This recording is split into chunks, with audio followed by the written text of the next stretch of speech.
What? It's about f***ing time! That's what? You know I got sent here special. Just for you. Well, you brought all your friends with you? I thought you might miss having an audience. I was trying to be thoughtful. Like on pay-per-view. 25 quid. Watch me pump your face! Well, I guess I'm gonna lose then. Don't be like that. I got a tip for you. Don't let no one get this. The story kicks off in an underground fight club, where a fighter named Carter is completely owning the ring. He keeps winning match after match, impressing everyone, including a woman named Frankie. She's there to recruit him as a bouncer for her bar. When she watches him knock out his 6th opponent in a row, she thinks he might be the guy she needs. The announcer declares that whoever beats Carter next will win all the money collected that night. A man in a hoodie steps up. But when he pulls down his hood, Carter's attitude changes instantly. He refuses to fight. Why? Because it's Dalton, a legend in the fighting world. Even with all the cash on the line, Carter just walks away. Dalton wins the prize money without even lifting a fist. Frankie, watching from the crowd, realizes this mysterious fighter might be the one she's really been looking for. As Dalton heads to his car, a man who lost money betting against him shows up and stabs him. But Dalton stays calm and just says, "You sure you thought this through?" The guy panics and runs off, leaving his knife behind. Dalton calls after him, "Hey, forgot your knife." While patching up the wound himself, Frankie walks over and offers to call an ambulance. He declines. She's amazed at how calmly he handles the injury, like it's something he's done 100 times. As they talk, she explains she owns a bar that used to be nice but has gone downhill, attracting the wrong crowd. The cops won't help, so she originally came to hire Carter. But now, after seeing Dalton, she's thinking he's the better choice. She offers him $5,000 a week to help clean the place up. He turns her down politely and tells her to try Carter. Before leaving, she hands him her number. Dalton drives off, deep in thought, haunted by memories of his past as a pro fighter. Depressed, he suddenly steers his car onto train tracks, maybe intending to end it all. At the last second, he changes his mind. But now the car won't start. He frantically tries to get it going as a train barrels toward him. Just in time, he escapes before the train smashes into the back of the car. With nowhere else to go, Dalton calls Frankie. He ends up in a small town called Glass Key. There, he meets Charlie, a teenage girl who runs a bookstore with her dad. They're kind and surprised when Dalton says he's in town to fix the trouble at the bar. When he asks the bar's name, Charlie just says, "It's the Roadhouse." That's it. Dalton heads there. As soon as he walks in, a server named Billy recognizes him. "You're Elwood Dalton, right?" "Big fan." The bar seems quiet for now. Dalton even comments on how peaceful it feels. Laura, the bartender, laughs. She knows better. That peace won't last. Sure enough, that night a brawl breaks out.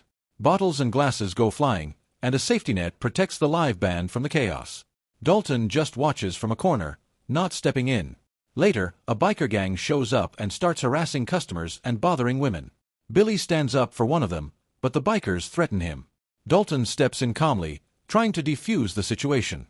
He suggests they all go outside to talk. The gang leader, Dell, refuses. Dalton notices their bikes outside. He walks out and tips them over, one by one. The gang has no choice but to follow. Outside, Dalton gives them a final chance to walk away. He even jokes, asking if they have good health insurance and how far the nearest hospital is. Like, "You got medical coverage? Dental? Frankie, is there a hospital close by?" M.O., the only biker with a bit of sense, starts giving directions to the hospital.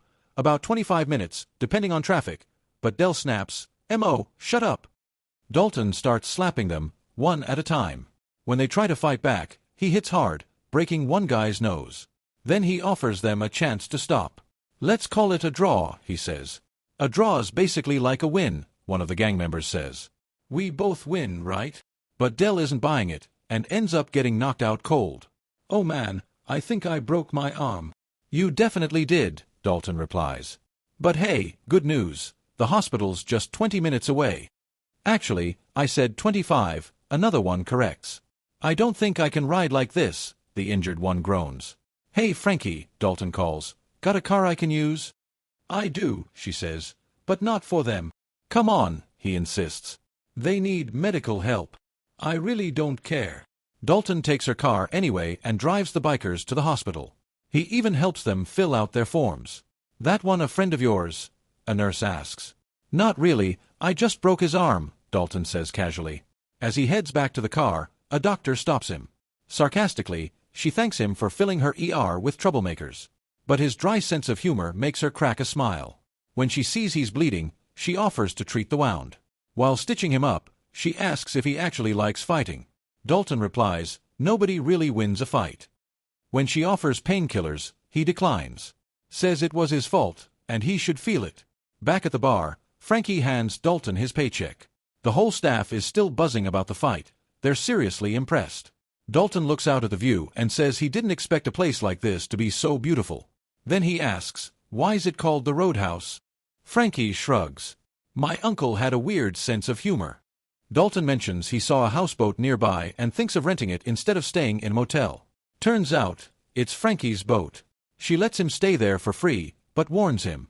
Watch out for the crocodile. The what? No joke, it killed a dog last year. The dockmaster's little Pomeranian. Oh. She also tells him her uncle named the boat too. The name. Just the boat.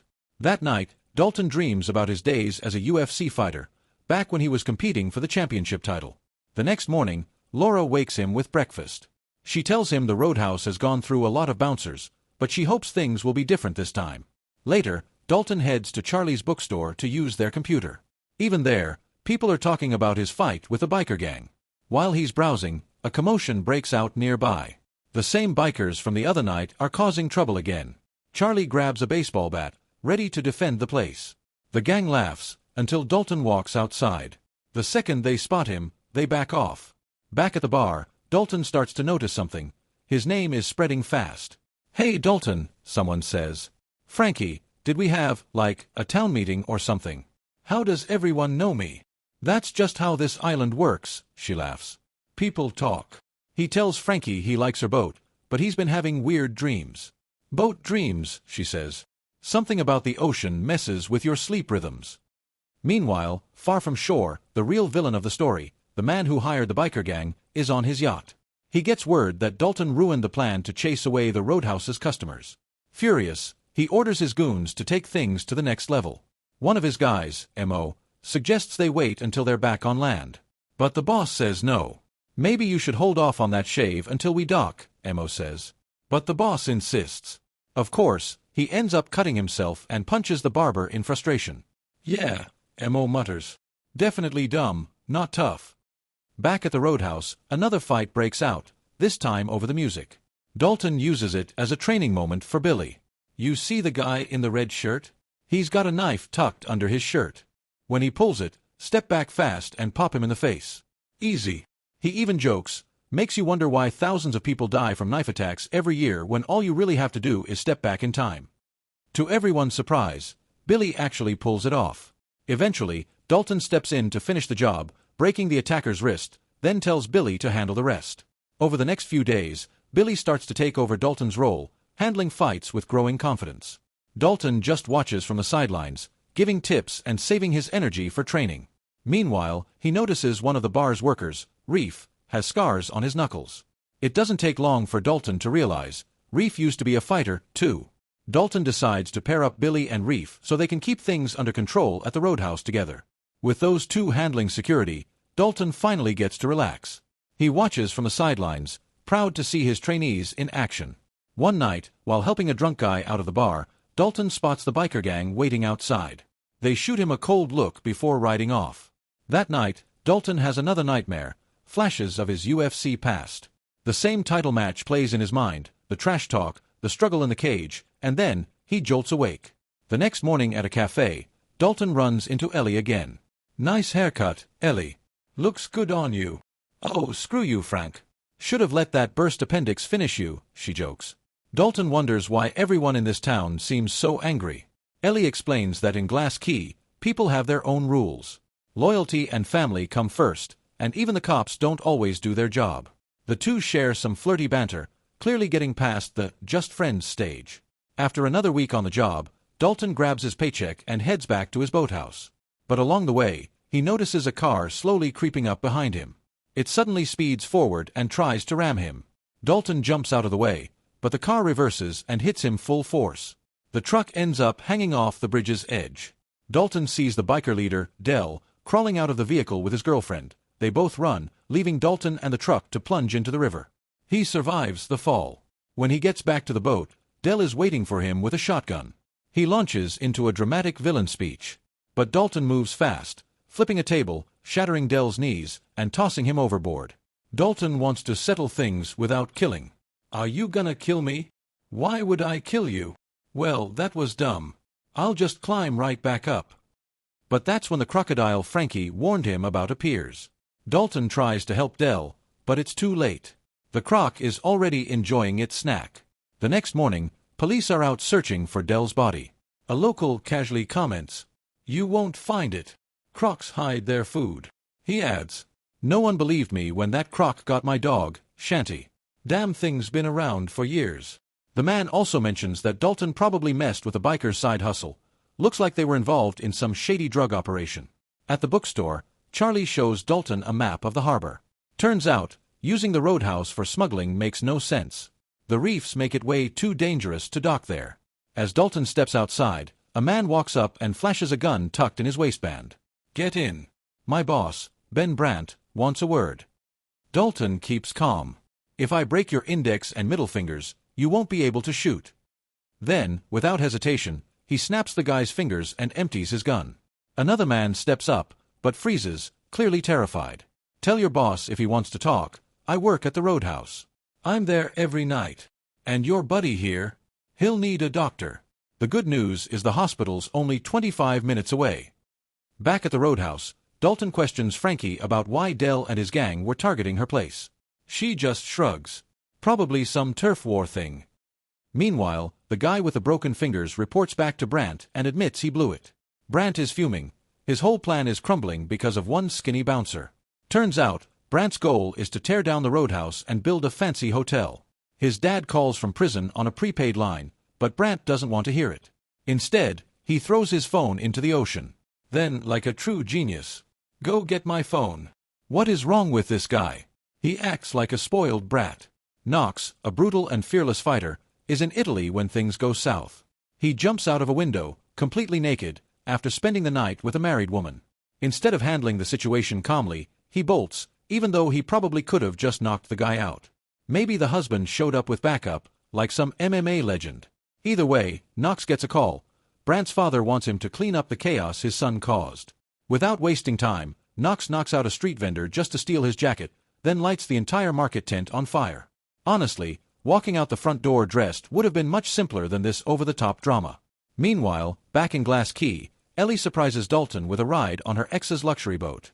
She takes him to her favorite ocean spot, where she likes to picnic and crack open cold beers.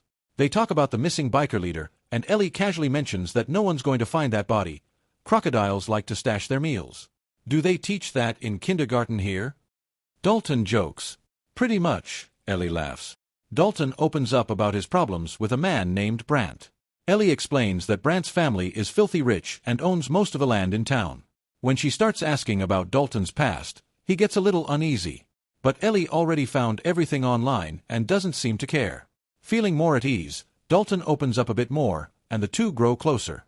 Just then, Knox rolls into town, blasting loud Dagestani rap from a flashy sports car. He parks with flair, knocking over some bikes at Brandt's place. "You parked those bikes in my way," he says, totally unfazed. Knox immediately takes control, barking orders at the gang members and making it clear he's in charge now. When Brandt arrives, he's shocked. His gang is suddenly treating Knox like royalty, cooking for him and giving him the VIP treatment. Confused, Brandt asks, "Who the hell are you?" Knox calmly replies he's working for Brandt's dad and has a message for him. "Ben, right?" "Yeah, very soon." Brandt then notices something wild. Knox brought a whole duffel bag filled with sticks of dynamite. Brandt tries to calm things down, saying they don't need to kill the bouncer in broad daylight. But Knox doesn't care. "If we're gonna take him out, it's just a matter of time." Brandt begs for one more shot to fix things himself. Knox agrees, for now. Later, Ellie drops Dalton off. Amazingly, his knife wound is already healed. This guy recovers like a superhero. But two cops are waiting. They take him in for questioning about Del, the biker leader who disappeared. They bring him to the docks, where the sheriff is waiting. "People call me Elwood," he says. "Most call me Dalton," Dalton replies. "Most call me Big Shot," the sheriff brags. Yeah. I'm not doing that, Dalton shrugs. The sheriff explains how things work in Glass Key. Everyone's connected like family, and outsiders don't belong. He offers Dalton a deal: leave town, or he'll find a way to get him killed in prison. Dalton mocks the whole setup, which angers the sheriff so much he kicks him and almost shoots him. Just in time, Ellie shows up and scolds the sheriff like a naughty child. She even slaps him across the face. Dalton, still on the ground, can't believe what just happened. Back in the car, Ellie explains everything. The sheriff is her father. He used to work with Brant's dad, but started taking orders from Brant after the old man went to prison. She pleads with Dalton to leave Glass Key before things get worse. While all this unfolds, Brant's men head to Charlie's bookstore to stir up trouble. That night, Dalton returns to the roadhouse for his shift. Brant finally shows up for a face-to-face talk. He knows Dalton can't be bought or scared. In fact, he found Dalton's infamous UFC fight online, the one that haunts Dalton's dreams. In that fight, Dalton went head-to-head with his best friend for the championship. Dalton won by knockout, but didn't stop. He kept hitting even after the ref stepped in. His friend never woke up. That tragic moment has haunted Dalton ever since. Brant looks him dead in the eye and asks, "Why don't you just quit?" Then, Brant lets Knox loose. The entire biker gang storms the roadhouse. Knox, dressed like he's going clubbing, struts in and loudly declares, "This place, it's mine now." He starts destroying everything in sight. While a guy is enjoying his date, Knox barges in and grabs the woman right off his lap like it's no big deal. Meanwhile, Dalton is calmly sitting at the bar, sipping his coffee like he's watching a midweek movie.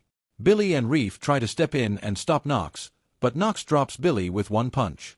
More big guys rush in, but Knox fights like a machine. He takes them all down one by one without breaking a sweat. With the bouncers down, the bar erupts into full-on chaos. Dalton just wanted a quiet break, but Knox keeps shouting his name. Finally, Dalton stands up to face the loud Irishman. "Hey man, good to see you, D," Knox grins. "It's about time," Dalton replies. The two trade one-liners like they're on stage doing stand-up. Then, Knox headbutts Dalton, and the Real fight begins. After a long and brutal brawl, they roll out of the bar. Dalton gets up quietly and walks off, while Knox watches him, clearly impressed by the challenge. And credit to the rock band, they keep playing in the background like this is just another Tuesday night gig. Later, Dalton is back at the boathouse, packing his things. Frankie shows up, apologizing for not telling him everything earlier. She pleads with him to stay and finally tells him the whole story. Brant is trying to build a luxury resort. He's already bought up all the land along the highway, except Frankie's place. She's the last one standing. "Frankie, I told you from the start you should have hired someone else," Dalton says. Turns out Brant ran out of money and borrowed from some dangerous people. If he doesn't pay them back, he's finished. Dalton isn't moved. "Are you really that scared?" "Yes," she says. "More than you could ever know." Meanwhile, Brant finds out that Knox failed to take out Dalton. As Dalton is about to leave town, he spots fire trucks and an ambulance outside Charlie's bookstore. He finds out that Charlie and her dad were rushed to the hospital. That's when it clicks. This was Brant's doing. He's going after the people Dalton cares about. That's the breaking point. Dalton can't hold back anymore. He storms over to Brant's place and finds the guy responsible for torching the bookstore. "So, you got our little message," the guy smirks. "Sure did," Dalton answers. When Dalton mentions he was planning to leave, the guy mocks him. "So, we finally scared you off?" "Not exactly." The man suddenly lunges with a knife, but Dalton dodges and punches him straight in the throat. As the guy chokes, Dalton explains that he just broke his hyoid bone and crushed his windpipe. He won't be breathing much longer. While he dies, Dalton reflects. People have been asking if he's afraid. And yeah, he is, but not of them. He's afraid of what he turns into when someone pushes him too far. Someone just like this guy. Because he knows exactly what happens next. Dalton loads the body into a truck. M.O., one of the bikers, sees him. "Oh hey man. I was just leaving," M.O. says nervously. "These guys, not as cool as I thought. I just like riding bikes, you know? Hard to do that in South Florida without a crew." Trying to stay friendly, M.O. tells Dalton that Brant is expecting a huge payout at Harvest Key at 5 a.m. Dalton grabs some ice for the body and heads to the island. There, he tracks down a crooked cop delivering money for Brandt. He knocks the guy out and finds a briefcase full of cash, more than enough to vanish forever. When the cop wakes up, he sees Dalton firing his own gun at the dead body and dragging it toward the water. The cop panics. They'll know those bullets didn't kill him. I'll tell them it was you. Dalton starts explaining how concussions affect memory. When you've been fighting as long as I have, you learn how a good hit can erase short-term memory. A memory needs a couple minutes to move to long-term storage. Anyway, you and I have only been talking for a minute, and... He knocks the cop out with a tree branch. Then, Dalton calls the police and the press from a payphone, tipping them off that a cop just shot a man by the shore. He starts prepping Knox's dynamite when the sheriff shows up. The sheriff says Brandt has taken Ellie and will kill her unless Dalton returns the cash. I didn't take any money, Dalton lies. My deputy told me you were talking some nonsense about memory, the sheriff says. All right, fine. Yeah, I took it. You have to give it back. You told him I took it. Doesn't matter. He blames me anyway. My own deputy was in charge of that money. If my daughter means anything to you, you'll help me get her back. Dalton doesn't look convinced. Just in case the threat was real, he agrees to meet with the money. He sneaks off with a boat right under Ellie's ex's nose. Hey, that's my boat, man. Go ahead, you must be the ex. I'm just looking for the key. The ex is also a cop but doesn't do much, so Dalton sails away without any trouble. I'll bring it right back. No, you're not going anywhere, man. You're in trouble. Back up. It's fine, I'll be back in a couple of hours. No, nothing is fine about this. Okay. You've got 2 hours to bring it back without a single scratch. Got it. But it's water, how can I scratch it? Meanwhile, Knox is living it up, drinking coconuts and driving a learner's car. He carefully parks outside Brandt's house but finds no one there. Where is everyone? Dalton pulls up next to Brandt's yacht and tells a young guy on board that he didn't bring the money. You were supposed to bring it with you. Brandt's gonna be disappointed. That's okay, I'll just tell him you took it. The kid lightly punches Dalton, then they talk about the yacht and how tough it is for Brandt to take over his father's shady empire. Where's my damn money? I gave it to him. Calm down. Dalton won't say where the money is, especially since Ellie isn't there, and the sheriff seems way too relaxed for someone whose daughter was kidnapped. No kidnapping here, man. Double cross. You really think Ben took my daughter? He's an idiot. Well, I kind of took her. Oh no, another double cross. I wouldn't do that. Dalton keeps joking while Brandt fumes. When Brandt orders his men to hurt Ellie, Knox appears on the horizon. Oh man, this psycho again? Don't let that lunatic on the boat. Dalton creates a distraction by blowing up his girlfriend's ex's boat. Then, for good measure, he teaches the kid how to throw a proper punch. Dalton starts knocking out Brandt's men and goes looking for Ellie. Meanwhile, Ellie is breaking the cabin window from the inside as the yacht begins to sink.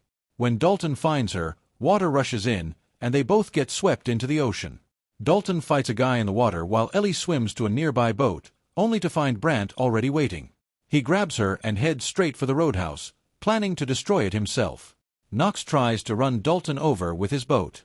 Dalton grabs the side and climbs aboard. Look at our own little octagon here. Who taught you shapes? Just as Knox is about to strike, Dalton spins the boat, throwing Knox into the water. Knox catches a rope and holds on. Dalton chases Brandt's boat, with Knox hanging behind. Brandt sees them coming and turns his boat to crash into Dalton's, but Dalton leaps onto Brandt's vessel just in time. As he recovers from the fall, Ellie tries to stop Brandt, Brandt steers the boat straight toward the roadhouse. Dalton jumps into the fight and knocks Brandt out. He and Ellie dive into the water just as Brandt crashes into the bar. Somehow, Knox survives the crash, swims to shore, steals a car, and speeds toward the roadhouse. Inside the ruined roadhouse, Brandt regains consciousness. Dalton walks in, ready to finish this. Brandt grabs a fishing spear, but Dalton dodges and starts beating him badly. Suddenly, Knox crashes through a wall for a rematch. They immediately throw punches and crack jokes. You're a driver. This piano's out of tune. Sounds good to me. The fight is brutal and well choreographed.